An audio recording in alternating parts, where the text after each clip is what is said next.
तो अब सीन है आगे का। हनुमान जी लंका में प्रवेश कर चुके हैं और सीता मैया की तलाश उन्होंने शुरू कर दी है।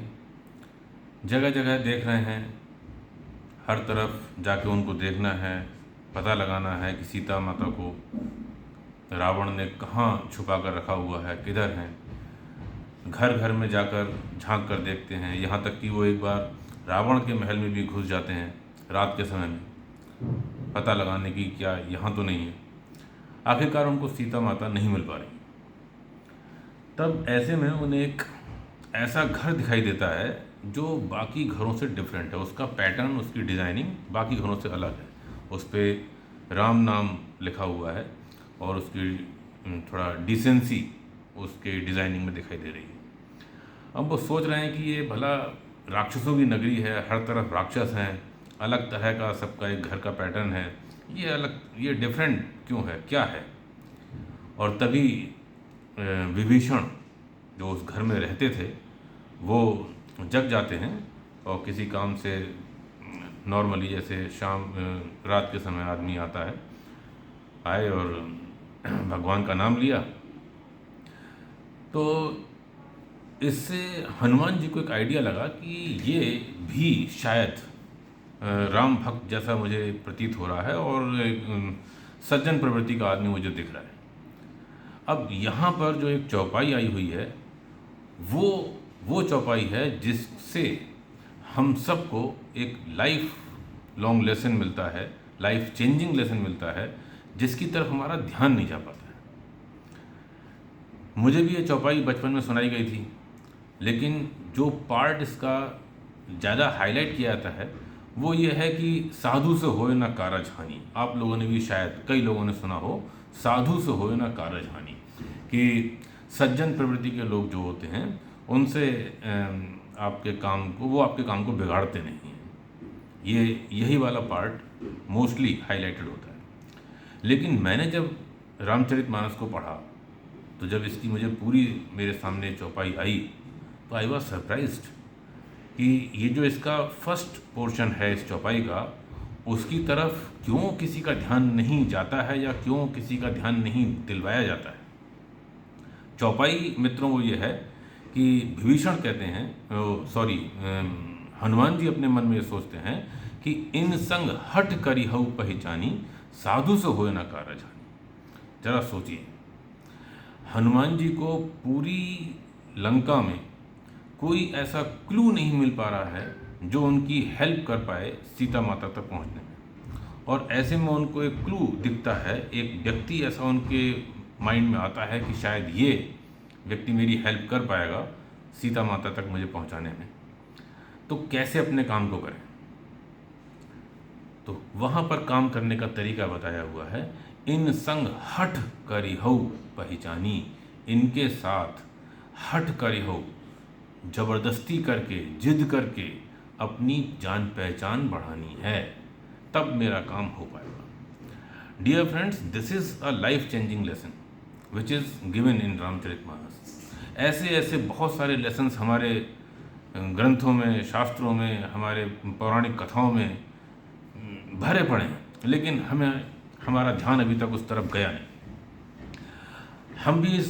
हम सब लोग इस दुनिया में रहते हैं और world basically means society. We all are interwoven, हम सब एक दूसरे से इंटरकनेक्टेड हैं। हमारा भी कई जगह सब लोगों का काम कहीं ना कहीं अटकता है, कुछ होता है, तो कहीं पर कोई व्यक्ति आपको ऐसा लगता है कि साहब ये व्यक्ति मेरा काम करा पाएगा। वो व्यक्ति एक हायर स्टेचर का होता है, कहीं एक हायर पोजीशन पे होता है, कहीं वो फाइनेंशियली बहुत ज़्यादा स्ट्रांग होता है आपसे, और आप सोचते हैं कि यार हम इस तक अपनी कैसे हमारा काम करेगा, क्या होगा। तो उसमें लिखा हुआ है कि भाई इन संग हट करी हऊ पहचानी, आपको अपने टर्म्स तो उससे डेवलप करने ही पड़ेंगे और काम आपका है।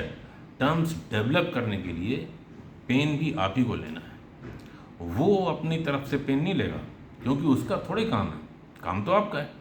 तो आपको अपना काम अगर बनाना है, आपको उससे अपना काम अगर निकलवाना है, तो उससे जिद करके, जिद कैसे करके, जिद करना मतलब उसके ज़बरदस्ती उसके गले पड़ना, उससे अपनी कोई जान पहचान निकालें, कोई उससे अपनी रिश्तेदारी निकालें, कुछ उससे अपना लिंक निकालें, उसके पास जाना आना शुरू करें, मतलब किसी भी तरह से आप उससे अपने अच्छे संबंध बनाएं। जब आपके उससे अच्छे संबंध बन जाएंगे तब वो आपका काम कुछ निकल पाएगा। तो ये बहुत बड़ा जो लेसन है कि इन संग हट करी हऊ पहचानी, साधु से होए ना कारज हानि, कि वो तो एक ठीक है, अच्छी बात है कि सज्जन प्रवृत्ति के व्यक्ति से हमारा काम बिगड़ता नहीं है, लेकिन मेन पॉइंट जिसकी तरफ मैं फोकस करना चाहता हूँ वो ये है कि इन संग हट करी हो पहचानी, कि जिससे आपका काम बन सकता है उससे आप अपनी जान पहचान बढ़ाएं। अब जान पहचान बढ़ेगी कैसे? नेक्स्ट पॉइंट इसी में दिया हुआ है कि विभीषण को उन्होंने देखा, हनुमान जी ने, कि साहब ये साधु प्रवृत्ति के आदमी हैं, तो इनसे थोड़ा सा इनके बारे में जानें, थोड़ा और इनके बारे में पता लगाएं कि वास्तव में ये साधु प्रवृत्ति के आदमी हैं या कि केवल ऐसे ढोंग किए हुए हैं। तो उन्होंने क्या किया हनुमान जी ने? विप्र रूप धरि वचन सुनाए।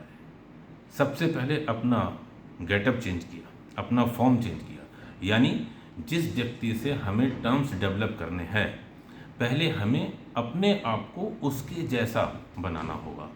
हमें अपनी लाइक्स एंड डिसलाइक्स उसके जैसे मोल्ड करनी होंगी। हमें ये नहीं कहना होगा कि मैं तो ऐसा ही हूँ, तुम्हें एक्सेप्ट करना हो तो करो, वरना तू अपने घर मैं अपने घर। तो ठीक है भाई, वो अपने घर, वो तो अपने घर है ही, तुम भी अपने घर बैठो। तो हमें ये एटीट्यूड के साथ हम किसी से टर्म्स डेवलप नहीं कर सकते।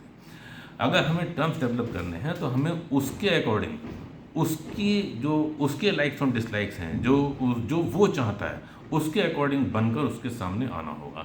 जरा सोचें कि हनुमान जी जैसे थे, यानी कि बंदर थे, और उसी रूप में वो विभीषण के सामने आ जाते और उससे कहते, ओए क्या ये तमाम सब यहाँ पे राक्षसों की नगरी है, और ये तुमने क्या अपने घर पे राम राम लिखा हुआ है भाई, क्या बात है? तो शायद विभीषण भी डंडा मार को उठाते, भाग यहाँ से, बंदर आया कहीं का। तो हो जाते टर्म्स डेवलप। नहीं हो पाता, कभी नहीं हो पाता। तो टर्म्स डेवलप करने का भी एक तरीका होता है, वो तरीका भी यहाँ पर बताया हुआ है कि अगर आप किसी से अपने संबंधों को मधुर बनाना चाहते हैं, उसके साथ अच्छे रिलेशनशिप इस्टेब्लिश करना चाहते हैं, जो आपकी लाइफ में आपके कई जगह काम आ पाए, तो आपको इंट्रोडक्टरी पार्ट पर अपने आप को उसके जैसा पोज करना होगा कि भाई हम भी वैसे ही हैं, हम भी उन्हीं चीज़ों को लाइक करते हैं, हमारा आपका एक ही जैसा पॉइंट ऑफ व्यू है। इस तरह से आपको अपने टर्म्स डेवलप करने होंगे। हाँ, टर्म्स जब डेवलप हो जाएं, एक बार आप उनको जान जाएं, वो आपको जान जाएं, तब आप धीरे धीरे उन्हें अपना असली फॉर्म बता सकते हैं कि भाई देखिए मैं इस टाइप का हूँ, मेरी ये नेचर है, मेरी ये लाइक्स एंड डिसलाइक्स हैं। तब आपके टर्म्स इस्टेब्लिश हो चुके होंगे, तब एक्सेप्टेबिलिटी बढ़ चुकी होगी, तब वो सब चीज़ें सही हैं। लेकिन not in the beginning, starting में नहीं। स्टार्टिंग में आप पहले बस ये पहचानें कि इस व्यक्ति के साथ अगर मैं अपने टर्म्स डेवलप करूँगा, मैं अपना कोई रिलेशनशिप इस्टेब्लिश करूँगा, तो मेरे लाइफ में ये काम आएगा। और वो टर्म्स डेवलप करने के लिए अपने आप को थोड़ा हम्बल करके, दूसरे के मन के अकॉर्डिंग अपने आप को मोल्ड करके आप उनके सामने रहें और अपने लाइफ को आगे बढ़ाएं। तो thank you very much for listening this dialogue, listening this view point of mind. Channel को सब्सक्राइब करिए ताकि इस तरह की वीडियोस आपके पास तक पहुंचती रहें। Thank you very much.